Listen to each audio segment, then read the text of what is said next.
सरसा हरियाणे तो इन्हां दी ब्रह्मो मिसल, क्योंकि हुणे ब्रह्मो कहंदे ने उहनूं असीं उही कोट करदे हैं, वो उत्थों दागी जाती है। तो जिहड़ी पाकिस्तान दे जिहड़ा खानेवाल ज़िले दे मियाँ चन्नू दे विच जाके जिहड़ा लगभग 125-130 किलोमीटर बनता है सरहद तो, उत्थे जाके डिगदी है। वायलेशन सी पाकिस्तान दी जिहड़ी है उहदी हदूद दी, और 3 मिनट 44 सैकेंड ये जिहड़ी मिसल है ये पाकिस्तान दी हदूद दे अंदर रही। ये डेलीबरेट फायरिंग है, कोई मकैनिकल कोई उस टाइप का ये तो नहीं है भी बाहर निकल के तुसी बोतल च पा के हवाई चला रहे हो तो वो उत्ते नहीं गई, जिहड़ा चलाने वाला उहदी पैंट च ही वड़ गई जिवें वो मिस फायर हुंदा सी। सो ये एक सीरीयस मैटर है। ये आलमोस्ट डैकलरेशन ऑफ वॉर्स हुंदी है ਜਦੋਂ ਤੁਸੀਂ ਕਿਸੇ ਦੀ ਸੋਵਰਨਟੀ ਵਾਇਲੇਟ ਕਰਦੇ ਹੋ। ਜੇ ਪਾਕਿਸਤਾਨ ਨੇ ਜਵਾਬੀ ਕਾਰਵਾਈ ਕੀਤੀ ਹੁੰਦੀ ਉਹਦੇ 'ਚ ਇੰਡੀਆ ਦਾ ਜਾਨੀ ਨੁਕਸਾਨ ਵੀ ਹੁੰਦਾ ਤੇ ਵਾਰ ਦੀ ਸ਼ੁਰੂਆਤ ਇਵੇਂ ਹੀ ਹੁੰਦੀ ਹੈ। ਪਾਕਿਸਤਾਨ ਨੇ ਆਲਮੋਸਟ 1 ਹਫ਼ਤਾ ਲਿਆ 9 ਮਾਰਚ ਤੋਂ ਲੈ ਕੇ ਜਦੋਂ ਤੱਕ ਅਸੀਂ ਗੱਲ ਕਰ ਰਹੇ ਹਾਂ ਕਿ ਭਾਈ ਉਸ ਸਾਰੇ ਨੂੰ ਸੀਰੀਅਸਲੀ ਲੈਣ 'ਚ ਇਹ ਕੋਈ ਬਹੁਤ ਉੱਚੀ ਨਹੀਂ ਜਾਂਦੇ। ਇਹਨਾਂ ਨੂੰ ਬੈਲਿਸਟਿਕ ਮਿਸਲ ਜਾਂ ਸਰਫੇਸ ਟੂ ਸਰਫੇਸ ਮਿਸਲ ਬਹੁਤ ਫਾਸਟ ਸੁਪਰਸੋਨਿਕ ਜਾਂ ਹਾਈਪਰਸੋਨਿਕ ਇਹ ਕਿਹਾ ਜਾਂਦਾ ਹੈ ਕਿ ਆਵਾਜ਼ ਨਾਲੋਂ ਵੀ 3 ਗੁਣਾ ਜ਼ਿਆਦਾ ਇਹ ਫਾਸਟਰ ਹੁੰਦੀ ਹੈ। ਕੁਛ ਮੀਡੀਆ ਜਿਹੜੀਆਂ ਆਊਟਲੈਟਸ ਉਹਨਾਂ ਨੇ ਕਿਹਾ ਦੇਖੋ ਜੀ ਪਾਕਿਸਤਾਨ ਦਾ ਤਾਂ ਜ਼ਾਹਰ ਹੋ ਗਿਆ ਵੀ ਉਹਨਾਂ ਦਾ ਡਿਫੈਂਸ ਕਿੱਥੇ ਹੈ ਜਾਂ ਉਹਨਾਂ ਦੇ ਕਿੱਥੇ ਨੇ ਜਿਹੜੇ ਨੇ ਕਿ ਚੈੱਕ ਕਰਦੇ ਨੇ ਕਿ ਉਹਨਾਂ ਨੂੰ ਪਤਾ ਹੀ ਨਹੀਂ ਲੱਗਾ ਕਿ 3 ਮਿੰਟ 44 ਸੈਕਿੰਡ ਉਹਨਾਂ ਦੇ 에ਅਰ ਸਪੇਸ ਦੇ ਵਿੱਚੋਂ ਮਿਸਲ ਰਹੀ ਹੈ। ਵਿਊਅਰਸ ਬ੍ਰੇਕਥਮਾ ਤੁਹਾਡਾ ਸਾਰਿਆਂ ਦਾ ਸਵਾਗਤ ਹੈ। ਗੱਲਬਾਤ ਨੂੰ ਅੱਗੇ ਤੋਰਦੇ ਹਾਂ। ਡਾਕਟਰ ਸਾਹਿਬ ਜਿਹੜੀ ਇਹ ਸਾਰੀ ਸਿਚੁਏਸ਼ਨ ਬਣੀ ਹੋਈ ਹੈ, ਚਲੋ ਸਾਊਥ ਏਸ਼ੀਅਨ ਕੰਟੈਕਸਟ ਦੇ ਵਿੱਚ ਅਸੀਂ ਗੱਲ ਕਰਦੇ ਹਾਂ। ਹੁਣ ਜਿਹੜੀ ਵਰਲਡ ਪੋਲੀਟਿਕਸ ਹੈ ਉਹ ਚੇਂਜ ਹੁੰਦੀ ਨਜ਼ਰ ਆ ਰਹੀ ਹੈ, ਜਾਂ ਸਾਰੀ ਜਿਹੜੀ ਫੋਕਸ ਹੈ ਉਹ ਸਾਊਥ ਏਸ਼ੀਆ ਦੇ ਵਿੱਚ ਬਣਿਆ ਹੋਇਆ ਹੈ। ਤੇ ਭਾਰਤ ਪਾਕਿਸਤਾਨ ਦੇ ਜਿਹੜੇ ਸਬੰਧ ਨੇ ਉਹਨਾਂ ਤੇ ਜਾਂ ਉਹਨਾਂ ਦਾ ਮੁਲਾਂਕਣ ਕਰਨਾ ਵੀ ਇਸ ਦੇ ਵਿੱਚ ਬਹੁਤ ਜ਼ਰੂਰੀ ਹੈ। ਮਤਲਬ ਪਾਕਿਸਤਾਨ ਦੇ ਪ੍ਰਧਾਨ ਮੰਤਰੀ ਰਸ਼ੀਆ ਜਾਂਦੇ ਆ, ਜਦੋਂ ਰਸ਼ੀਆ ਚੜ੍ਹ ਕੇ ਆਉਂਦਾ ਆ ਯੂਕਰੇਨ ਦੇ ਉੱਤੇ ਉਦੋਂ ਉੱਥੇ ਹੁੰਦੇ ਆ, ਉਹਨਾਂ ਦੀ ਪ੍ਰੈਜ਼ੈਂਸ ਉੱਥੇ ਹੁੰਦੀ ਆ। ਸੋ ਉਹ ਇੱਕ ਵੱਖਰਾ ਬਲੌਕ ਨਜ਼ਰ ਆਉਂਦਾ ਹੈ। ਅਮਰੀਕਾ ਕਿਵੇਂ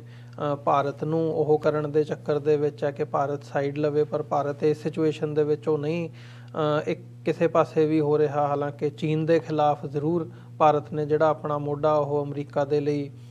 ਜਿਹੜਾ ਆ ਉਹ ਦਿੱਤਾ ਹੋਇਆ ਸੀਗਾ। ਪਰ ਇਹ ਸਾਰੀ ਜਿਹੜੀ ਕੰਪਲੈਕਸ ਜੀ ਸਿਚੁਏਸ਼ਨ ਬਣੀ ਹੋਈ ਹੈ, ਇਹਦਾ ਇੰਡੀਆ ਪਾਕਿਸਤਾਨ ਦੇ ਰਿਲੇਸ਼ਨਸ ਦੇ ਉੱਤੇ ਕੀ ਇੰਪੈਕਟ ਪੈਂਦਾ ਨਜ਼ਰ ਆਉਂਦਾ? ਖਾਸ ਤੌਰ 'ਤੇ ਇਸ ਨਜ਼ਰੀਏ ਤੋਂ ਵੀ ਇਹਨੂੰ ਦੇਖਣਾ ਬਣਦਾ ਜਿਹੜੀ ਮਿਸਾਈਲ ਹੁਣ ਬ੍ਰਹਮੋਸ ਮਿਸਾਈਲ ਫਾਇਰ ਕੀਤੀ ਗਈ ਸੀ ਭਾਰਤ ਦੇ ਵਿੱਚੋਂ ਕਿ ਜੀ ਐਕਸੀਡੈਂਟ ਹੋ ਗਿਆ, ਮਾਲ ਫੰਕਸ਼ਨ ਹੋ ਗਿਆ, ਉਹ ਜਾ ਕੇ ਪਾਕਿਸਤਾਨ 'ਚ ਉਹ ਕਰਦੀ ਹੈ। ਅਤੇ ਪਾਕਿਸਤਾਨ ਨੇ ਹੁਣ UN ਤੱਕ ਪਹੁੰਚ ਕੀਤੀ ਹੈ ਕਿ ਜੀ ਇਹਦਾ ਸਾਡਾ ਹੱਲ ਕੱਢਿਆ ਜਾਵੇ। ਮਤਲਬ ਇਹ ਗੱਲ ਜਾ ਕਿੱਧਰ ਨੂੰ ਰਹੀ ਆ? ਦੇਖੋ ਪਹਿਲਾਂ ਤਾਂ ਯੂਕਰੇਨ ਦੇ ਹਵਾਲੇ ਨਾਲ ਅਸੀਂ ਜਿਵੇਂ ਪਿਛਲੇ ਸੈਗਮੈਂਟ 'ਚ ਵੀ ਗੱਲ ਕੀਤੀ ਹੈ ਕਿ ਹਰ ਇੱਕ ਦੇ ਆਪਣੇ ਆਪਣੇ ਨੈਸ਼ਨਲ ਇੰਟਰਸਟ ਹੁੰਦੇ ਨੇ। ਸੋ ਜ਼ਾਹਰ ਹੈ ਕਿ ਰਸ਼ੀਆ ਔਰ ਚਾਈਨਾ ਕਿਉਂਕਿ ਆਇਰਨ ਬ੍ਰਦਰਸ ਦੇ ਨਾਤੇ ਔਰ ਅਮਰੀਕਾ ਦੇ ਖਿਲਾਫ ਜਿਹੜਾ ਮੁਹਾਜ਼ ਨਜ਼ਰ ਆ ਰਿਹਾ ਸਾਹਮਣੇ ਬਣਦਾ, ਉਹਦੇ 'ਚ ਉਹ ਕੋ ਪਾਰਟਨਰ ਨੇ। ਚਾਈਨਾ ਔਰ ਪਾਕਿस्तान ਦੀ ਰਿਲੇਸ਼ਨਸ਼ਿਪ ਜਿਸ ਬਾਰੇ ਅਕਸਰ ਇਹ ਫਰੇਜ਼ जुमला कि हिमालय से ऊंची और समुंदर से गहरी उस लैवल ਦੀ ਉਹਨਾਂ ਦੀ ਦੋਸਤੀ ਜੀ। ਔਰ ਭਾਰਤ ਦੀ ਮੂਰਖਾਨਾ ਫੋਰਨ ਪਾਲਿਸੀ ਨੇ ਔਰ ਖਾਸ ਤੌਰ 'ਤੇ ਪਾਕਿਸਤਾਨ ਨੂੰ ਸਕੇਅਰ ਕਰਨ ਦੀ ਲਾਈਨ ਐਂਟਾਈ ਪਾਕਿਸਤਾਨ ਐਂਟਾਈ ਮੁਸਲਿਮ ਸਟਾਂਸ। ਔਰ ਜਦੋਂ ਅਕਸਾਈ ਚਿੰਨ੍ਹ ਲੈਣ ਦੀ ਗੱਲ ਵੀ ਅਮਿਤ ਸ਼ਾਹ ਪਾਰਲੀਮੈਂਟ ਦੇ ਵਿੱਚ ਕਰਦਾ ਔਰ ਗਲਵਾਨ ਤੋਂ ਬਾਅਦ ਔਰ one belt one road initiative China Pakistan economical corridor ਦੇ ਉੱਤੇ ਵੀ ਕਿਵੇਂ ਭਾਰਤੀ ਏਜੰਸੀ ਰਾਹ ਨੇ ਕਿਵੇਂ ਉਹਦੇ 'ਤੇ ਅਟੈਕ ਕਰਵਾ ਕੇ ਇੱਕ ਰਾਹ ਦੇ ਵਿੱਚ ਜਿਹੜੇ ਕੁਛ ਇੰਜੀਨੀਅਰ ਸੀ ਚਾਈਨੀਜ਼ ਉਹਨਾਂ ਨੂੰ ਮਾਰਿਆ। ਸੋ ਜ਼ਾਹਰ ਹੈ ਵੀ ਇਹ ਸਾਰੇ ਨੇ ਸਗੋਂ ਪਾਕਿਸਤਾਨ ਔਰ ਚਾਈਨਾ ਦੀ ਰਿਲੇਸ਼ਨਸ਼ਿਪ ਨੂੰ ਇਹੀ ਨਹੀਂ ਵੀ ਸੀਮੈਂਟ ਕੀਤਾ। ਜੇ ਅਸੀਂ ਜਿਹੜੇ ਫੌਜੀ ਰਿਹਾ ਔਰ ਐਕਸਪਰਟ ਹੈ ਪ੍ਰਵੀਨ ਸਾਨੀ ਇੱਕ ਐਨਾਲਿਸਟ ਹੈ ਜੀ, ਉਸ ਦੇ ਗੱਲ ਨੂੰ ਦੇਖੀਏ ਤਾਂ ਉਹਨੇ ਕਿਹਾ ਕਿ ਭਾਈ ਜਿਹੜੇ ਫੀਲਡਸ ਦੇ ਵਿੱਚ ਉਹਨਾਂ ਦੀ ਪਹਿਲਾਂ ਨਹੀਂ ਵੀ ਜਿਹੜੀ ਕੋਆਪਰੇਸ਼ਨ ਸੀ ਖਾਸ ਤੌਰ 'ਤੇ ਹਾਇਰ ਕਿਸ ਲੈਵਲ ਦੇ ਉੱਤੇ ਗਿਲਗਿਤ ਬਲਸਤਾਨ 'ਚ ਬੈਠੇ ਨੇ ਜਾਂ ਉਸ K2 ਮਾਊਂਟੇਨਸ ਤੋਂ ਲੈ ਕੇ ਉਹਨਾਂ ਨੇ ਕਿਹਾ ਜੀ ਵੀ ਉਹਨਾਂ ਨੇ ਬਿਲਕੁਲ ਚਾਈਨਾ ਔਰ ਪਾਕਿਸਤਾਨ ਉਹਨਾਂ ਦੀ ਨਾ ਸਿਰਫ ਕੋਆਪਰੇਸ਼ਨ ਹੈ ਬਲਕਿ ਜੁਆਇੰਟ ਉਹਨਾਂ ਦਾ ਹੁਣ ਹੋਏਗਾ। ਜਦੋਂ ਵੀ ਇੰਡੀਆ ਕਿਸੇ ਪਾਸੇ ਵੀ ਮੂਵ ਕਰੇਗਾ, ਇਕੱਲੇ ਪਾਕਿਸਤਾਨ ਨਾਲ ਹੀ ਨਹੀਂ, ਉਹਨੂੰ ਚਾਈਨਾ ਦੇ ਨਾਲ ਵੀ ਜਿਹੜਾ ਹੈ ਉਸ ਦੀ ਟੱਕਰ ਹੋਏਗੀ। ਤੇ ਜੇ ਚਾਈਨਾ ਵੱਲ ਹੋਏਗਾ ਤੇ ਪਾਕਿਸਤਾਨ ਵੀ, ਕਿਉਂਕਿ ਚਾਈਨਾ ਪਾਕਿਸਤਾਨ ਇਕਨੋਮਿਕਲ ਕੋਰੀਡੋਰ ਜਾਂ one belt one road initiative, ਉਹਨੂੰ ਚਾਈਨਾ ਕਿਸੇ ਲੈਵਲ ਤੇ ਵੀ ਜਿਹੜਾ ਉਸ ਨੂੰ ਕੋਈ ਨੁਕਸਾਨ ਹੁੰਦਾ ਨਹੀਂ ਦੇਖੇਗਾ। ਔਰ ਇਹੀ ਕਾਰਨ ਹੈ ਕਿ ਆਲਰੇਡੀ ਉਹਨੇ ਉਸ ਰਾਊਟ ਦੇ ਉੱਤੇ, ਜੇ ਤੁਸੀਂ ਪੈਂਗੋਂਗ ਸੋ ਲੇਕ ਤੋਂ ਲੈ ਕੇ ਥੱਲੇ ਤੱਕ ਉਹ ਸਾਰਾ ਦੇਖੋ ਟੋਪੋਗ੍ਰਾਫੀ ਉਸ ਖਿੱਤੇ ਦੀ, ਸੋ ਚਾਈਨਾ ਨੇ ਰਾਦਰ ਇਹ ਜਿਹੜਾ ਐਗਰੈਸਿਵ ਸਟਾਂਸ ਜੂਨ 2020 ਤੋਂ ਲਿਆ, ਉਸ ਤੋਂ ਬਾਅਦ ਉਹਨੇ ਉਸ ਆਪਣੇ ਸਾਰੇ ਖਿੱਤੇ ਨੂੰ ਸੇਵ ਕੀਤਾ। ਹੁਣ ਯੂਕਰੇਨ ਦੇ ਹਵਾਲੇ ਨਾਲ ਇਸ ਬਾਰੇ ਕੋਈ ਦੋ ਰਾਇਆਂ ਨਹੀਂ ਨੇ ਕਿ ਪ੍ਰਾਈਮ ਮਿਨਿਸਟਰ ਇਮਰਾਨ ਖਾਨ ਦੀ ਰੂਸ ਵਿਜ਼ਿਟ ਨੂੰ ਜਿਹੜਾ ਰੱਖਣ ਦੇ ਵਿੱਚ ਜਾਂ ਉਹਦੀ ਟਾਈਮਿੰਗ, ਉਹ ਇਹਦੇ 'ਚ ਚੀਨ ਨੇ ਮੇਨ ਰੋਲ ਪਲੇ ਕੀਤਾ ਹੋਏਗਾ। ਹਾਲਾਂ ਪਾਕਿਸਤਾਨ ਦੇ ਉੱਤੇ ਪ੍ਰੈਸ਼ਰ ਵੀ ਸੀ, ਔਰ ਜ਼ਾਹਰ ਹੈ ਬਾਅਦ ਦੇ ਵਿੱਚ ਤਾਂ ਕਿੰਨੇ ਸ਼ਾਇਦ 22 ਜਾਂ 24 ਜਿਹੜੇ ਡਿਪਲੋਮੈਟ ਐਂਬੈਸਡਰ ਮੁਲਕਾਂ ਦੇ, ਜਿਨ੍ਹਾਂ 'ਚ ਜ਼ਿਆਦਾ ਯੂਰਪੀਅਨ ਯੂਨੀਅਨ ਦੇ ਸੀ, ਪਾਕਿਸਤਾਨ ਬੇਸਡ ਇਸਲਾਮਾਬਾਦ, ਉਹਨਾਂ ਨੇ ਲੈਟਰ ਵੀ ਲਿਖਿਆ ਪਾਕਿਸਤਾਨ ਦੇ ਪ੍ਰਾਈਮ ਮਿਨਿਸਟਰ ਨੂੰ ਕਿ ਜੀ ਤੁਸੀਂ ਇਹ ਠੀਕ ਨਹੀਂ ਕਰ ਰਹੇ ਔਰ ਰੂਸ ਐਗਰੈਸਰ ਹੈ। ਔਰ ਦੂਸਰਾ ਹਾਲਾਂ ਉਹਨੇ ਇਮਰਾਨ ਖਾਨ ਉਹਨਾਂ ਨੇ ਕਾਫੀ ਸਖਤੀ ਦੇ ਨਾਲ ਉਹਨਾਂ ਨੂੰ ਯਾਦ ਕਰਵਾਇਆ ਕਿ ਜਦੋਂ ਕਸ਼ਮੀਰ ਨੂੰ ਉਹਦਾ ਰੁਤਬਾ ਖਤਮ ਕੀਤਾ ਗਿਆ ਸੀ ਔਰ ਜੋ ਜ਼ੁਲਮ ਕਸ਼ਮੀਰ 'ਚ ਚੱਲ ਰਹੇ ਨੇ, ਉਦੋਂ ਤੁਸੀਂ ਕਿਉਂ ਮੂੰਹ 'ਚ ਘੁੰਗਣੀਆਂ ਪਾਈਆਂ ਹੋਈਆਂ ਨੇ। ਪਰ ਇਹਦੇ 'ਚ ਕੋਈ ਦੋ ਰਾਵਾਂ ਨਹੀਂ ਨੇ ਕਿ ਪਾਕਿਸਤਾਨੀ ਪ੍ਰਾਈਮ ਮਿਨਿਸਟਰ ਇਮਰਾਨ ਖਾਨ ਜਦੋਂ ਮਾਸਕੋ ਜਾਂਦੇ ਨੇ, ਉਹਨਾਂ ਨੂੰ 2-3 ਡਿਫਰੈਂਟ ਗਾਰਡ ਆਫ ਆਨਰ ਦਿੱਤਾ ਜਾਂਦਾ ਹੈ। ਫਿਰ ਉੱਥੋਂ ਦੇ ਸਿਸਟਮ 'ਚ ਇਹ ਵੀ ਦੇਖਿਆ ਜਾਂਦਾ ਹੈ ਕਿ ਜੇ ਕਿਹੜੇ ਮੁਲਕ ਦਾ, ਫਰਾਂਸ ਦਾ ਕਿ ਕੌਣ ਪ੍ਰੈਜ਼ੀਡੈਂਟ ਜਾਂਦਾ ਤੇ ਉਹ 2 ਮੀਲ ਲੰਬਾ ਮੇਜ਼ ਹੈ, ਇੱਕ ਤੋਂ ਦੂਜੇ ਸਿਰੇ ਤੇ ਬਿਠਾਇਆ ਹੁੰਦਾ, ਤੇ ਇੱਥੇ ਇਮਰਾਨ ਖਾਨ ਦੇ ਨਾਲ ਇੱਕ ਛੋਟੇ ਟੇਬਲ ਦੇ ਅਰਾਊਂਡ ਡਿਸਕਸ਼ਨ ਹੋ ਰਹੀ ਹੈ। ਸੋ ਇਹ ਦੱਸਣ ਲਈ ਵੀ ਰਿਲੇਸ਼ਨਸ ਕਿੰਨੇ ਵਾਰਮ ਨੇ। ਔਰ ਉਸ ਤੋਂ ਪਹਿਲਾਂ ਇਹ ਵੀ ਆਇਆ ਕਿ ਕਰਾਚੀ ਤੋਂ ਸ਼ਾਇਦ ਸਿਆਲਕੋਟ ਤੱਕ ਪਾਈਪਲਾਈਨ, ਔਰ ਦੂਸਰਾ, ਔਰ ਉਸ ਤੋਂ ਪਹਿਲਾਂ ਪਾਕਿਸਤਾਨ ਦੀਆਂ 1-2 ਵਾਰ ਮਿਲਟਰੀ ਐਕਸਰਸਾਈਜ਼ਸ ਵੀ ਜੁਆਇੰਟ ਪਾਕਿਸਤਾਨ, ਚਾਈਨਾ, ਰਸ਼ੀਆ ਇਹ ਹੋਈਆਂ ਨੇ। ਸੋ ਇਹਦੇ 'ਚ ਕੋਈ ਦੋ ਰਾਵਾਂ ਨਹੀਂ ਨੇ ਕਿ ਜੇ ਪਾਕਿਸਤਾਨ ਅੱਜ ਉਸ ਲੈਵਲ ਤੇ, ਹਾਲਾਂ ਪਾਕਿਸਤਾਨ ਦੇ ਆਪਣੇ ਹਿੱਤ 'ਚ ਵੀ ਹੈ, ਜਿਹੜੀ ਗੱਲ ਅਸੀਂ ਪਹਿਲਾਂ ਕਹੀ ਹੈ ਕਿ ਜੇ ਤੁਸੀਂ ਕਿਸੇ ਬਲਾਕ 'ਚ ਨਹੀਂ ਹੁੰਦੇ ਤੇ ਉਹ ਤੁਹਾਡੀ ਬਿਹਤਰੀ ਲਈ ਹੁੰਦਾ ਹੈ, ਕਿਉਂਕਿ ਇਹਦੇ 'ਚ ਵੀ ਕੋਈ ਦੋ ਰਾਵਾਂ ਨਹੀਂ ਨੇ ਕਿ ਪਾਕਿਸਤਾਨ ਦੀ ਇਕਨੋਮੀ ਕੋਈ ਬਹੁਤ ਸਟਰੋਂਗ ਨਹੀਂ ਹੈ ਤੇ ਜੇ ਤੁਸੀਂ IMF ਔਰ ਦੂਸਰਿਆਂ ਦੇ ਲੋਨਸ ਦੇ ਉੱਤੇ ਡਿਪੈਂਡ ਕਰਦੇ ਹੋ, ਦੂਸਰੀ ਤੁਹਾਡੀ ਐਕਸਪੋਰਟ ਜੇ ਯੂਰਪ ਦੇ ਵਿੱਚ ਹੈ, ਜਾਂ ਤੁਸੀਂ ਉਸ ਸਾਰੇ ਨੂੰ ਆਪਣਾ ਬੈਲੈਂਸ ਕਰਨਾ ਚਾਹੁੰਦੇ ਹੋ, ਤੇ ਪਾਕਿਸਤਾਨ ਨੂੰ ਵੀ ਇਹ ਸੂਟ ਨਹੀਂ ਕਰਦਾ ਕਿ ਉਹ ਅਮਰੀਕਾ ਜਾਂ ਯੂਰਪੀਅਨ ਮੁਲਕਾਂ ਨਾਲੋਂ ਟੋਟਲ ਜਿਹੜਾ ਉਹ ਵਿੱਥ ਡਿਵੈਲਪ ਕਰੇ। ਪਰ ਮੈਂ ਸਮਝਦਾ ਵੀ ਉਹਦੇ 'ਚ ਪਾਕਿਸਤਾਨ ਨਾਲੋਂ ਜ਼ਿਆਦਾ ਕਸੂਰ ਅਮਰੀਕਾ ਦਾ ਲੱਗਦਾ ਹੈ ਕਿ ਅਮਰੀਕਾ ਨੇ ਹਰ, ਜੇ ਅਸੀਂ ਪਿਛਲੇ ਆਲਮੋਸਟ 1979 ਤੋਂ ਹੀ ਦੇਖੀਏ, 40 ਸਾਲ ਆਲਮੋਸਟ 40+ ਈਅਰਸ ਬਣ ਜਾਂਦੇ ਨੇ, 10 ਸਾਲ ਪਾਕਿਸਤਾਨ ਜਿਹੜਾ ਹੈ ਉਹ ਅਮਰੀਕਾ ਦਾ ਇਹੀ ਨਹੀਂ ਵੀ ਸਾਥੀ ਰਿਹਾ ਹੈ, ਰਾਦਰ ਸੋਵੀਅਤ ਯੂਨੀਅਨ ਕਦੇ ਨਾ ਟੁੱਟਦਾ ਜੇ ਅਫਗਾਨਿਸਤਾਨ ਦੇ ਵਿੱਚ ਉਹਨੂੰ ਹਰਾਉਣ 'ਚ ਪਾਕਿਸਤਾਨ ਨੇ ਆਪਣਾ ਰੋਲ ਨਾ, ਕਿਰਦਾਰ ਨਾ ਪਲੇ ਕੀਤਾ ਹੁੰਦਾ। ਫਿਰ ਅਸੀਂ ਦੇਖਦੇ ਹਾਂ ਕਿ 9/11 ਤੋਂ ਬਾਅਦ ਬੇਸ਼ੱਕ ਇਹਦੇ 'ਚ ਵੀ ਕੋਈ ਦੋ ਰਾਵਾਂ ਨਹੀਂ ਨੇ ਕਿ ਨਾ ਜਿਹੜੇ ਅਟੈਕ ਕਰਨ ਵਾਲੇ ਸੀ 19 ਜਾਂ 20 ਦੇ ਕਰੀਬ, ਉਹਨਾਂ 'ਚੋਂ ਕੋਈ ਪਾਕਿਸਤਾਨੀ ਜਾਂ ਕੋਈ ਅਫਗਾਨ ਨਹੀਂ ਸੀ, ਔਰ ਨਾ ਹੀ ਕੋਈ ਪਾਕਿਸਤਾਨ ਨੇ ਇਸ ਕਿਸਮ ਦੀ, ਰਾਦਰ ਜੂਨੀਅਰ ਬੁਸ਼ ਦੇ ਪੀਰੀਅਡ 'ਚ ਫਿਰ ਇਸ ਮੁਹਿੰਮ ਦੇ ਵਿੱਚ ਵੀ ਪਾਕਿਸਤਾਨ ਅਮਰੀਕਾ ਦੇ ਨਾਲ ਲੱਗਦਾ ਹੈ। ਔਰ ਜਦੋਂ ਅਸੀਂ ਉਸ ਪੀਰੀਅਡ ਨੂੰ ਦੇਖਦੇ ਹਾਂ, ਜੇ ਪਾਕਿਸਤਾਨੀ ਫਿਗਰਸ ਦੇਖੀਏ ਤੇ 70,000 ਤੋਂ ਜ਼ਿਆਦਾ ਉਹਨਾਂ ਦੀਆਂ ਸ਼ਹਾਦਤਾਂ ਹੁੰਦੀਆਂ ਨੇ, ਫੌਜੀਆਂ ਦੀਆਂ, ਸਿਵਲਿਅਨਸ ਦੀਆਂ, $100 ਬਿਲੀਅਨ ਤੋਂ ਜ਼ਿਆਦਾ ਦਾ ਨੁਕਸਾਨ ਹੁੰਦਾ ਹੈ। ਲੇਕਿਨ ਜਿਵੇਂ ਅਮਰੀਕਾ ਨੇ ਪਾਕਿਸਤਾਨ ਦੇ ਨਾਲ, ਖਾਸ ਤੌਰ ਤੇ ਬਾਈਡਨ ਐਡਮਿਨਿਸਟ੍ਰੇਸ਼ਨ ਨੇ, ਹਾਲਾਂਕਿ ਟਰੰਪ ਨੇ ਵੀ ਉਹਨੇ ਚੁੱਪ ਰਹਿ ਕੇ ਨੁਕਸਾਨ ਕੀਤਾ ਹੈ, ਜੰਮੂ ਕਸ਼ਮੀਰ ਦਾ ਰੁਤਬਾ ਦਾ ਉਸ ਪੀਰੀਅਡ 'ਚ ਘਟਾਇਆ ਗਿਆ, ਔਰ ਅਮਰੀਕਾ ਨੇ ਕੋਈ ਇੰਡੀਆ ਨੂੰ ਤਾੜਿਆ ਨਹੀਂ, ਕਿਉਂਕਿ ਕਿੱਥੇ ਪਾਕਿਸਤਾਨ ਦੇ ਨਾਲ ਕਿਸ ਕਿਸਮ ਦੇ ਪੈਕਟ ਅਮਰੀਕਾ ਦੇ ਸੀ। ਲੇਕਿਨ ਪਾਕਿਸਤਾਨ ਤੋੜਿਆ ਜਾਂਦਾ 1971 'ਚ, ਅਮਰੀਕਾ ਦਾ 7ਵਾਂ ਬੇੜਾ ਰਾਹ 'ਚ ਹੀ ਰਹਿ ਜਾਂਦਾ, ਕਿਤੇ ਪਹੁੰਚਦਾ ਹੀ ਨਹੀਂ ਹੈ। ਔਰ 9/11 ਤੋਂ ਬਾਅਦ ਇਹੀ ਨਹੀਂ ਕਿ ਵੀ ਡੀ-ਹਾਈਫਨੇਟ ਉਹਨਾਂ ਨੇ ਕਿਹਾ ਜੀ ਅਸੀਂ ਇੰਡੀਆ ਪਾਕਿਸਤਾਨ ਦੀ ਰਿਲੇਸ਼ਨਸ਼ਿਪ ਕਰ ਦਿੱਤੀ ਹੈ ਜੀ, ਪਰ ਉਹਨਾਂ ਨੇ ਬਿਲਕੁਲ ਪਾਕਿਸਤਾਨ ਨੂੰ, ਜਿਹਨੂੰ ਕਹਿੰਦੇ ਨੇ, ਛਟਕ ਕੇ ਸੁੱਟ ਦੇਣਾ। ਔਰ ਉਸ ਦਾ ਸਬੂਤ ਹੈ ਕਿ ਸਾਲ ਤੋਂ ਜ਼ਿਆਦਾ ਹੋ ਗਿਆ, ਬਾਈਡਨ ਨੇ ਇੰਨਾ ਵੀ ਇੰਪੋਰਟੈਂਟ ਨਹੀਂ ਸਮਝਿਆ ਕਿ ਭਾਈ ਉਹ ਇੱਕ ਕਟਸੀ ਕਾਲ ਜਿਹੜਾ ਹੈ ਉਹ ਪ੍ਰਾਈਮ ਮਿਨਿਸਟਰ ਇਮਰਾਨ ਖਾਨ ਨੂੰ ਕਰੇ। ਹੁਣ ਇਹਦੇ ਬਾਵਜੂਦ ਕਿ ਇਹ ਨਹੀਂ, ਅਸੀਂ ਕੋਈ 20 ਸਾਲ ਪੁਰਾਣੀਆਂ ਗੱਲਾਂ ਨਹੀਂ ਕਰ ਰਹੇ ਜੇ ਪਾਕਿਸਤਾਨ ਨੇ ਮਦਦ ਕੀਤੀ, ਜਦੋਂ 15 ਅਗਸਤ 2021 ਨੂੰ ਤਾਲਿਬਾਨ ਕਾਬਲ 'ਚ ਟੇਕ ਓਵਰ ਕਰਦੇ ਨੇ, ਜਿਹੜਾ ਕਿ ਮਿਲਟਰੀ ਹਿਸਟਰੀ ਦਾ ਦੁਨੀਆ ਦੀ ਇੱਕ ਵੱਡਾ ਸਰਪ੍ਰਾਈਜ਼ ਸੀ, ਖਾਸ ਤੌਰ ਤੇ ਅਮਰੀਕਨ ਔਰ ਯੂਰਪੀਅਨਸ ਲਈ।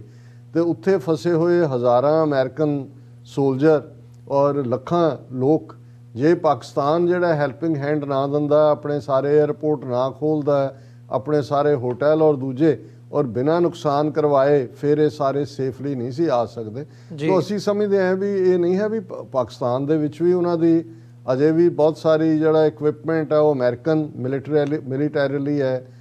ਉਹਨਾਂ ਦੇ ਜਿਹੜੀਆਂ ਟ੍ਰੇਨਿੰਗਸ ਔਰ ਦੂਸਰੀਆਂ, ਔਰ ਪਾਕਿਸਤਾਨ ਚਾਹੁੰਦਾ ਹੈ ਕਿ ਵੀ ਅਸੀਂ ਉਵੇਂ ਹੀ ਰਿਲੇਸ਼ਨਸ਼ਿਪ, ਜਿਵੇਂ ਇੱਕ ਪੀਰੀਅਡ ਦੇ ਵਿੱਚ ਪਾਕਿਸਤਾਨ ਸਾਈਮਲਟੇਨੀਅਸਲੀ ਚਾਈਨਾ ਔਰ ਅਮਰੀਕਾ ਦੋਨਾਂ ਦੇ ਨਾਲ ਹੀ ਜਿਹੜਾ ਉਹ ਕਰ ਰਿਹਾ ਸੀ। ਪਰ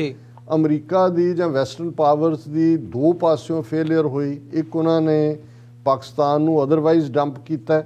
ਦੂਸਰਾ, ਜਦੋਂ ਇੰਡੀਆ ਦਾ ਆਸਪੈਕਟ ਆਇਆ, ਖਾਸ ਤੌਰ ਤੇ ਜੰਮੂ ਕਸ਼ਮੀਰ ਦਾ ਮੁੱਦਾ ਜਿਹੜਾ ਬੋਨ ਆਫ ਕੰਟੈਂਸ਼ਨ ਹੈ, ਤੇ ਉਸ ਮਾਮਲੇ 'ਚ ਜਿਵੇਂ ਇੰਡੀਆ ਨੇ ਜਿਹੜਾ ਹੈ ਉਹ ਯੂਨੀਲੈਟਰਲੀ ਇਹ ਕਰਕੇ ਕਸ਼ਮੀਰ ਦੇ ਵਜੂਦ ਨੂੰ ਹੀ ਖਤਮ ਕਰ ਦਿੱਤਾ ਸੂਬੇ ਦੇ ਨੂੰ, ਔਰ ਕੋਈ ਜਿਹੜੀ ਹੈ ਇਸ ਪਾਸਿਓਂ ਲਾਈਨ ਨਾ ਲਈ ਜਾਣੀ ਇੰਡੀਆ ਦੇ ਖਿਲਾਫ। ਉਸ ਦਾ ਨਤੀਜਾ ਹੈ ਕਿ ਪਾਕਿਸਤਾਨ ਦੇ ਵਿੱਚ ਅਮਰੀਕਾ ਦੀਆਂ ਨੀਤੀਆਂ ਪ੍ਰਤੀ, ਕਿਸੇ ਹੱਦ ਤੱਕ ਯੂਰਪ ਪ੍ਰਤੀ ਵੀ ਇੱਕ ਕਿਸਮ ਦਾ ਇਹੀ ਨਹੀਂ ਕਿ ਵੀ ਉਦਾਸੀ ਹੈ ਜਾਂ ਨਾਰਾਜ਼ਗੀ ਹੈ, ਇਹ ਨਫ਼ਰਤ ਦੇ ਵਿੱਚ ਬਦਲਦੀ ਜਾਂਦੀ ਹੈ। ਹੁਣ ਜੇ ਭਾਰਤ ਦਾ ਰਵੱਈਆ ਦੇਖੀਏ, ਜਿਸ ਨੂੰ ਅਸੀਂ ਬਾਰ-ਬਾਰ ਇਹ ਕਹਿੰਦੇ ਹਾਂ ਕਿ ਭਾਈ ਚੀਨ ਦਾ ਤੁਸੀਂ ਕੋਈ ਮੁਕਾਬਲਾ ਨਹੀਂ ਕਰ ਸਕਦੇ,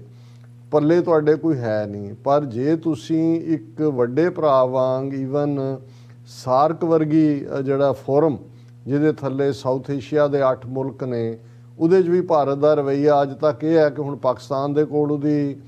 ਪ੍ਰੈਜ਼ੀਡੈਂਸੀ ਹੈ ਔਰ ਅਜੇ ਤੱਕ ਵੀ ਉਹ ਉੱਥੇ ਜਾਣ ਨੂੰ ਤਿਆਰ ਨਹੀਂ ਨੇ ਜਾਂ ਮੰਨਣ ਨੂੰ ਤਿਆਰ ਨਹੀਂ। ਔਰ ਉਹਨਾਂ ਦੀਆਂ ਨੀਤੀਆਂ ਜੋ ਅਫਗਾਨਿਸਤਾਨ 'ਚ, ਜਿਵੇਂ ਉਹਨਾਂ ਨੇ ਦਹਿਸ਼ਤਗਰਦੀ ਅਫਗਾਨਿਸਤਾਨ ਦੇ ਬਾਰਡਰ ਤੋਂ ਪਾਕਿਸਤਾਨ 'ਚ ਲਿਆਂਦੀ, ਜਾਂ ਉਹਦਾ ਅਕਸਰ ਜ਼ਿਕਰ ਹੁੰਦਾ ਹੈ। ਹੁਣ ਜਿਹੜੀ ਘਟਨਾ 9 ਮਾਰਚ ਨੂੰ ਹੁੰਦੀ ਹੈ, ਕਿਉਂਕਿ ਤੁਸੀਂ ਸੈਕੰਡ ਪਾਰਟ ਤੁਹਾਡੇ ਸਵਾਲ ਦਾ ਇਹ ਹੈ, ਬ੍ਰਹਮੋਸ ਮਿਸਲ ਪਹਿਲਾਂ ਤਾਂ ਇਹ ਆਉਂਦਾ ਸੀ ਰਸ਼ੀਅਨ ਮੇਡ ਹੈ, ਫਿਰ ਆਇਆ ਜੀ ਇਹਨਾਂ ਦੀ ਬ੍ਰਹਮੋ ਮਿਸਲ ਹੈ। ਮੇਰਾ ਖਿਆਲ ਹੈ ਬ੍ਰਹਮੋ ਇਹਨਾਂ ਨੇ ਹੀ ਇੰਡੀਆ ਮੇਡ ਹੈ ਇਹਨਾਂ ਦੇ ਕਹਿਣ ਮੁਤਾਬਕ। ਔਰ ਕਿਉਂਕਿ ਹਰ ਕੁਛ ਇਹਨਾਂ ਦਾ ਪੁਰਾਣਾ ਔਰ ਪੁਰਾਣ ਜਿਹੜੇ ਹਿੰਦੂ ਮਾਈਥੋਲੋਜੀਕਲ ਗੌਸਿਪਸ ਨੇ ਉਸ 'ਚੋਂ ਕੱਢਦੇ ਨੇ, ਤੇ ਉਹਨਾਂ ਦੀ ਇਮੈਜੀਨੇਸ਼ਨ ਦੇ ਵਿੱਚ ਜਿਹੜੀਆਂ ਪੁਰਾਣਾਂ ਦੀਆਂ ਕਹਾਣੀਆਂ ਦੇ ਵਿੱਚ ਇੱਕ ਬ੍ਰਹਮ ਅਸਤਰ ਦਾ ਜ਼ਿਕਰ ਹੈ। ਵੈਸੇ ਸ਼ਸਤਰ ਔਰ ਅਸਤਰ ਦੋ ਲਫ਼ਜ਼, ਸ਼ਸਤਰ ਜਿਹੜਾ ਤੁਸੀਂ ਹੱਥ 'ਚ ਫੜ ਕੇ ਚਲਾਉਂਦੇ ਹੋ, ਅਸਤਰ ਜਿਹੜਾ ਫਰੋਮ ਏ ਡਿਸਟੈਂਸ ਸੁੱਟਿਆ ਜਾਂਦਾ ਹੈ। ਜਿਵੇਂ ਨੇਜਾ ਜਿਹੜਾ ਹੈ ਉਹਨੂੰ ਅਸਤਰ ਮੰਨਿਆ, ਜਾਂ ਤੀਰ ਅਸਤਰ ਹੈ, ਔਰ ਧਨੁਸ਼ ਜਿਹੜਾ ਉਹ ਸ਼ਸਤਰ ਹੈ। ਇਸੇ ਤਰ੍ਹਾਂ ਇਹਨਾਂ ਨੇ ਜਦੋਂ ਉਹਦਾ ਨਾਮ ਬ੍ਰਹਮੋਸ ਰੱਖਿਆ ਤਾਂ ਉਹ ਬ੍ਰਹਮ ਅਸਤਰ ਦੇ ਨਾਲ ਜੋੜ ਕੇ ਜਿਹੜਾ ਇੱਕ ਇਮੈਜਿਨਰੀ ਹੈ। ਲੇਕਿਨ ਅਸੀਂ ਜਿਸ ਘਟਨਾ ਦਾ ਜ਼ਿਕਰ ਕਰ ਰਹੇ ਹਾਂ ਕਿ 9 ਮਾਰਚ ਨੂੰ ਸਰਸਾ ਹਰਿਆਣੇ ਤੋਂ ਇਹਨਾਂ ਦੀ ਬ੍ਰਹਮੋ ਮਿਸਲ, ਕਿਉਂਕਿ ਹੁਣੇ ਬ੍ਰਹਮੋ ਕਹਿੰਦੇ ਨੇ ਉਹਨੂੰ, ਅਸੀਂ ਉਹੀ ਕੋਟ ਕਰਦੇ ਹਾਂ, ਉਹ ਉੱਥੋਂ ਦਾਗੀ ਜਾਂਦੀ ਹੈ। ਤੇ ਜਿਹੜੀ ਪਾਕਿਸਤਾਨ ਦੇ ਜਿਹੜਾ ਖਾਨੇਵਾਲ ਜ਼ਿਲ੍ਹੇ ਦੇ ਮੀਆਂ ਚੰਨੂ ਦੇ ਵਿੱਚ ਆ ਕੇ, ਜਿਹੜਾ ਲਗਭਗ 125-130 ਕਿਲੋਮੀਟਰ ਬਣਦਾ ਹੈ ਸਰਹੱਦ ਤੋਂ, ਉੱਥੇ ਜਾ ਕੇ ਡਿੱਗਦੀ ਹੈ। ਉਹਦੇ ਤੇ ਕੋਈ ਵਾਰਲੋਡ ਨਹੀਂ ਸੀਗਾ, ਕੋਈ ਵੀ ਜਿਸ ਨੂੰ ਵਾਰਹੈਡ ਕਹਿੰਦੇ ਨੇ, ਵਾਰਹੈਡ ਲੋਡਿੰਗ ਨਹੀਂ ਸੀ, ਲੇਕਿਨ ਵਾਇਓਲੇਸ਼ਨ ਸੀ ਪਾਕਿਸਤਾਨ ਦੀ ਜਿਹੜੀ ਹੈ ਉਹਦੀ ਹਦੂਦ ਦੀ। ਔਰ 3 ਮਿੰਟ 44 ਸੈਕਿੰਡ ਇਹ ਜਿਹੜੀ ਮਿਸਲ ਹੈ ਇਹ ਪਾਕਿਸਤਾਨ ਦੀ ਹਦੂਦ ਦੇ ਅੰਦਰ ਰਹੀ, ਕਿਉਂਕਿ ਕੋਈ ਵੀ ਵਾਰਹੈਡ ਲੋਡ ਨਹੀਂ ਸੀ ਔਰ ਕਿਸੇ ਆਬਾਦੀ ਦੇ ਉੱਤੇ ਨਹੀਂ ਡਿੱਗੀ, ਨੁਕਸਾਨ ਨਹੀਂ ਹੋਇਆ। ਸਭ ਤੋਂ ਜ਼ਿਆਦਾ ਨੁਕਸਾਨ ਹੋ ਸਕਦਾ ਸੀ ਜੇ ਇਸ 3 ਮਿੰਟ 22 ਸੈਕਿੰਡ ਦੇ 44 ਸੈਕਿੰਡ ਦੇ ਪੀਰੀਅਡ 'ਚ ਜਿੱਥੋਂ ਦੀ ਉਹ ਗਈ, ਕਿਉਂਕਿ ਇਹ ਕੋਈ ਬਹੁਤ ਉੱਚੀ ਨਹੀਂ ਜਾਂਦੇ, ਇਹਨਾਂ ਨੂੰ ਬੈਲਿਸਟਿਕ ਮਿਸਲ ਜਾਂ ਸਰਫੇਸ ਟੂ ਸਰਫੇਸ ਮਿਸਲ ਬਹੁਤ ਫਾਸਟ, ਸੁਪਰਸੋਨਿਕ ਜਾਂ ਹਾਈਪਰਸੋਨਿਕ ਇਹ ਕਿਹਾ ਜਾਂਦਾ ਹੈ ਕਿ ਆਵਾਜ਼ ਨਾਲੋਂ ਵੀ 3 ਗੁਣਾ ਜ਼ਿਆਦਾ ਇਹ ਫਾਸਟਰ ਹੁੰਦੀ ਹੈ ਜੀ। ਪਾਕਿਸਤਾਨ ਦਾ ਇਮੀਡੀਏਟ ਰਿਐਕਸ਼ਨ ਨਹੀਂ ਆਇਆ। ਅਗਲੇ ਦਿਨ ਤੱਕ ਜਦੋਂ ਤੱਕ ਆਇਆ, ਭਾਰਤ ਨੇ ਕਿਹਾ ਜੀ ਇਹ ਮਕੈਨੀਕਲ ਫੇਲੀਅਰ ਹੋਇਆ, ਅਸੀਂ ਖੇਦ ਵਿਅਕਤ ਕਰਦੇ ਹਾਂ। ਹੁਣ ਖੇਦ ਦਾ ਮਾਫੀ ਨਹੀਂ ਹੈ, ਔਰ ਇਹ ਹੈ ਕਿ ਵੀ ਰਿਗਰੈਟ, ਇਟਸ ਨਾਟ ਕਿ ਬਈ ਅਸੀਂ ਜਿਹੜਾ ਵੀ ਅਪੋਲੋਜਾਈਜ਼, ਰਿਗਰੈਟ ਔਰ ਅਪੋਲੋਜਾਈਜ਼ ਦੇ ਵਿੱਚ ਫਰਕ ਹੁੰਦਾ ਹੈ ਬਹੁਤ। ਉਹਨਾਂ ਨੇ ਕੋਈ ਨਹੀਂ ਕਿਹਾ, ਔਰ ਪਹਿਲਾਂ ਪਾਕਿਸਤਾਨ ਨੇ ਵੀ ਇਸ ਨੂੰ ਉਸ ਗੰਭੀਰਤਾ ਨਾਲ ਨਹੀਂ ਲਿਆ। ਹਾਲਾਂਕਿ ਇਹ ਨਹੀਂ ਹੈ ਕਿ ਵੀ ਪਾਕਿਸਤਾਨ ਨੂੰ ਇਸ ਦੀ ਅਹਿਮੀਅਤ ਦਾ ਅਹਿਸਾਸ ਨਹੀਂ ਸੀ, ਪਰ ਐਸਾ ਕੀ ਕਾਰਨ ਹੈ? ਹਾਲਾਂਕਿ ਬਾਅਦ ਪਾਕਿਸਤਾਨ ਨੇ ਇਹਨੂੰ ਇਹ ਕਿਹਾ ਕਿ ਜੀ ਅਸੀਂ ਬੜਾ ਰੈਸਟ੍ਰੇਨ ਰੱਖਿਆ ਹੈ ਔਰ ਅਸੀਂ ਇਹ ਨਹੀਂ ਕੀਤਾ। ਲੇਕਿਨ ਅਸੀਂ ਜੇ ਦੇਖਦੇ ਹਾਂ ਕਿ ਹੁਣ ਇਸ ਦੇ ਉੱਤੇ ਜਿਹੜੀ ਪੋਲਿਟਿਕਸ ਹੋ ਰਹੀ ਹੈ ਭਾਰਤ ਦੇ ਵਿੱਚ, ਤਾਂ ਇਹਨੂੰ ਉਹਨਾਂ ਨੇ ਇਸ ਢੰਗ ਦੇ ਨਾਲ ਕੁਝ ਮੀਡੀਆ ਜਿਹੜੀਆਂ ਆਊਟਲੈਟਸ ਸੀ ਉਹਨਾਂ ਨੇ ਕਿਹਾ ਦੇਖੋ ਜੀ ਪਾਕਿਸਤਾਨ ਦਾ ਤਾਂ ਜ਼ਾਹਰ ਹੋ ਗਿਆ ਵੀ ਉਹਨਾਂ ਦਾ ਡਿਫੈਂਸ ਕਿੱਥੇ ਹੈ ਜਾਂ ਉਹਨਾਂ ਦੇ ਕਿੱਥੇ ਨੇ ਜਿਹੜੇ ਨੇ ਕਿ ਚੈੱਕ ਕਰਦੇ ਨੇ ਕਿ ਉਹਨਾਂ ਨੂੰ ਪਤਾ ਹੀ ਨਹੀਂ ਲੱਗਾ ਕਿ 3 ਮਿੰਟ 44 ਸੈਕਿੰਡ ਉਹਨਾਂ ਦੇ 에ਅਰ ਸਪੇਸ ਦੇ ਵਿੱਚੋਂ ਮਿਸਲ ਰਹੀ ਹੈ ਜੀ। ਔਰ ਇਸ ਸਾਰੇ ਦੇ ਉੱਤੇ ਪਾਕਿਸਤਾਨ ਨੇ ਹੌਲੀ ਹੌਲੀ ਪਹਿਲਾਂ ਉਹਨਾਂ ਨੇ ਜੁਆਇੰਟ ਇਨਵੈਸਟੀਗੇਸ਼ਨ ਦੀ ਮੰਗ ਕੀਤੀ ਔਰ ਹੁਣ ਜਿਵੇਂ ਕੱਲ ਦੀ ਇਹ ਖਬਰ ਸੀ ਔਰ ਉਹਨਾਂ ਦੇ ਫੋਰਨ ਮਿਨਿਸਟਰ ਨੇ ਕਿਹਾ ਕਿ ਜੀ ਯੂਨਾਈਟਿਡ ਨੇਸ਼ਨ ਸੈਕਟਰੀ ਜਨਰਲ ਜਿਹੜੇ ਨੇ ਉਹਨਾਂ ਦੇ ਨਾਲ ਜਿਹੜੀ ਹੈ ਉਹ ਗੱਲਬਾਤ ਹੋਈ ਹੈ ਔਰ ਅਸੀਂ ਇਹ ਕਿਹਾ ਕਿ ਵੀ ਅਸੀਂ ਸੰਤੁਸ਼ਟ ਨਹੀਂ ਹੈਗੇ ਭਾਰਤ ਦੇ ਇਹਦੀ ਹਾਇਰ ਲੈਵਲ ਇਨਵੈਸਟੀਗੇਸ਼ਨ ਹੋਏ and we are looking for other ways ਕਿ ਵੀ ਅਸੀਂ ਕਿਵੇਂ ਕਰਨਾ। ਸੋ ਚਲੋ ਇੱਕ ਪੋਜ਼ਿਟਿਵ ਗੱਲ ਹੈ ਕਿ ਪਾਕਿਸਤਾਨ ਨੇ ਇਸ ਨੂੰ ਇਸ ਲਿਹਾਜ਼ ਨਾਲ ਲਿਆ। ਲੇਕਿਨ ਹੁਣ ਅੱਜ ਤੁਸੀਂ ਇੰਡੀਅਨ ਮੀਡੀਆ ਸਣੇ BBC ਦੇ ਦੇਖੋਗੇ ਉਹਨਾਂ ਨੇ ਡਿਬੇਟ ਕੀਤੀ ਹੈ ਕਿ ਜੀ ਕੀ ਇਹ ਜਿਹੜੀ ਬ੍ਰਹਮੋਸ ਮਿਸਲ ਪਾਕਿਸਤਾਨ 'ਚ ਗਈ ਹੁਣ ਇਹ ਰਿਵਰਸ ਇੰਜੀਨੀਅਰਿੰਗ ਕਰਨਗੇ। ਰਿਵਰਸ ਇੰਜੀਨੀਅਰਿੰਗ ਇੱਕ ਟਰਮ ਯੂਜ਼ ਕੀਤੀ ਜਾਂਦੀ ਹੈ ਕਿ ਜਿਹਦੇ 'ਚ ਕਿ ਤੁਸੀਂ ਜਿਹੜੀ ਮਿਸਲ ਤੁਹਾਡੇ ਆ ਕੇ ਡਿੱਗਦੀ ਹੈ ਕਿਉਂਕਿ ਉਹ ਫਟੀ ਤਾਂ ਨਹੀਂ ਹੈ ਕਿ ਵੀ ਉਹਦੇ 'ਚ ਤੁਸੀਂ ਦੇਖੋ ਕਿ ਕੀ ਟੈਕਨੀਕ ਯੂਜ਼ ਹੋਈ ਹੈ, ਕੀ ਕੰਪੋਨੈਂਟ ਹੈ ਔਰ ਉਹ ਸਾਰੇ ਨੂੰ ਦੇਖਿਆ ਜਾਂਦਾ। ਹਾਲਾਂਕਿ ਪਾਕਿਸਤਾਨ ਬਾਰੇ ਇਹ ਕਿਹਾ ਜਾਂਦਾ ਕਿਉਂਕਿ ਇਸ ਗੱਲ ਦਾ ਧਿਆਨ ਰਿਹਾ ਕਿ ਇਹ ਜਿਹੜਾ ਮਿਸਲ ਦਾਗ ਕੇ ਬਦਲਾ ਲੈਣ ਦੀ ਗੱਲ ਹੈ ਪ੍ਰੈਜ਼ੀਡੈਂਟ ਕਲਿੰਟਨ ਦੇ ਪੀਰੀਅਡ ਦੇ ਵਿੱਚ ਅਸੀਂ ਦੇਖਿਆ ਸੀ ਟੌਮ ਹਾਕ ਮਿਸਲਸ ਜਿਹੜੀਆਂ ਕਲਿੰਟਨ ਐਡਮਿਨਿਸਟ੍ਰੇਸ਼ਨ ਵੇਲੇ ਦਾਗੀਆਂ ਗਈਆਂ ਸੀ ਅਫਗਾਨਿਸਤਾਨ ਦੇ ਉੱਤੇ।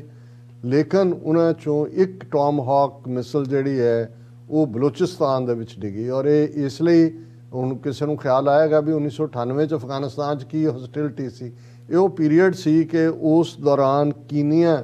ਔਰ ਤਨਜ਼ਾਨੀਆ ਦੇ ਵਿੱਚ ਅਮਰੀਕੀ ਐਮਬੈਸੀਆਂ ਦੇ ਉੱਤੇ ਹਮਲੇ ਹੋਏ ਸੀ, ਬੰਬ ਬਲਾਸਟ ਹੋਏ ਸੀ ਔਰ ਉਦੋਂ ਹੀ ਉਸਾਮਾ ਦਾ ਨਾਂ ਸਾਹਮਣੇ ਆ ਗਿਆ ਸੀ ਕਿ ਵੀ ਉੱਥੇ ਉਹਦਾ ਹਾਈਡ ਆਊਟ ਹੈ ਅਫਗਾਨਿਸਤਾਨ 'ਚ।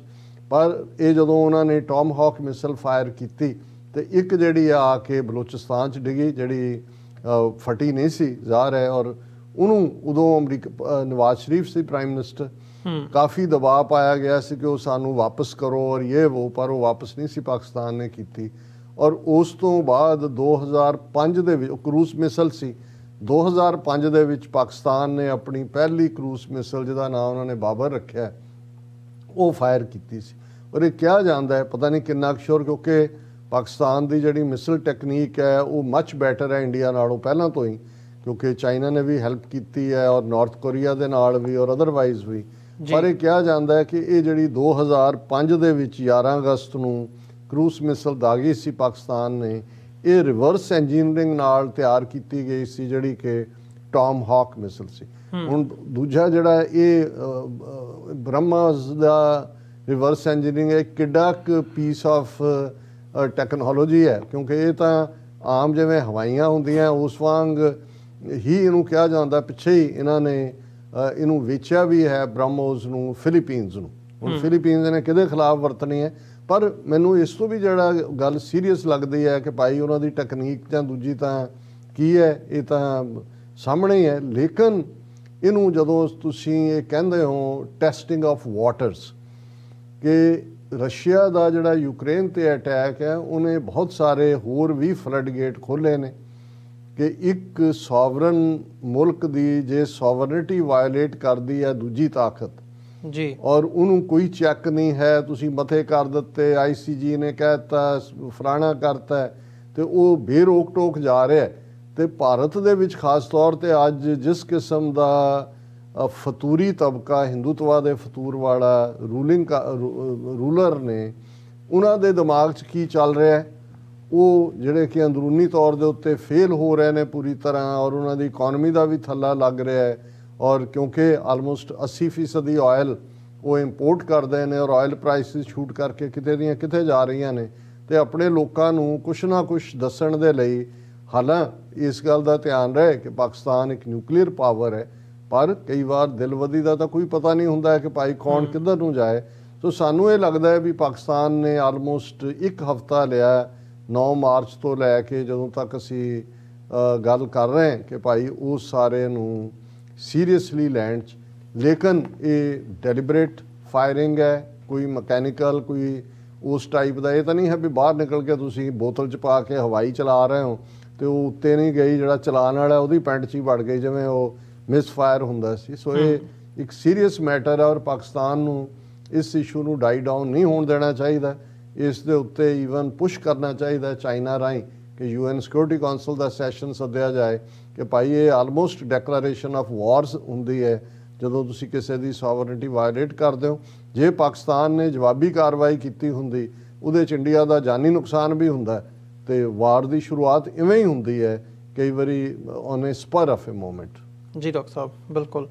ਇਸ ਨੂੰ ਵੀ ਆਉਣ ਵਾਲਾ ਟਾਈਮ ਦੱਸੂਗਾ ਕਿ ਸਿਚੁਏਸ਼ਨ ਕਿਸ ਪਾਸੇ ਜਾਂਦੀ ਹੈ। ਵਿਊਅਰਸ, ਇੱਕ ਛੋਟੇ ਜਿਹੇ ਕਮਰਸ਼ੀਅਲ ਬ੍ਰੇਕ ਦੇ ਲਈ ਰੁਕਾਂਗੇ ਤੇ ਬ੍ਰੇਕ ਤੋਂ ਬਾਅਦ ਜਿਹੜੀ ਪੰਜਾਬ ਦੇ ਵਿੱਚ ਇਸ ਵਕਤ ਤਬਦੀਲੀ ਹੋਈ ਹੈ, ਸੱਤਾ ਤਬਦੀਲੀ, ਆਮ ਆਦਮੀ ਪਾਰਟੀ ਦੀ ਸਰਕਾਰ ਬਣੀ ਹੈ, ਉਸ ਬਾਰੇ ਵਿਚਾਰ ਚਰਚਾ ਕਰਾਂਗੇ ਇੱਕ ਛੋਟੇ ਜਿਹੇ ਕਮਰਸ਼ੀਅਲ ਬ੍ਰੇਕ ਤੋਂ ਬਾਅਦ।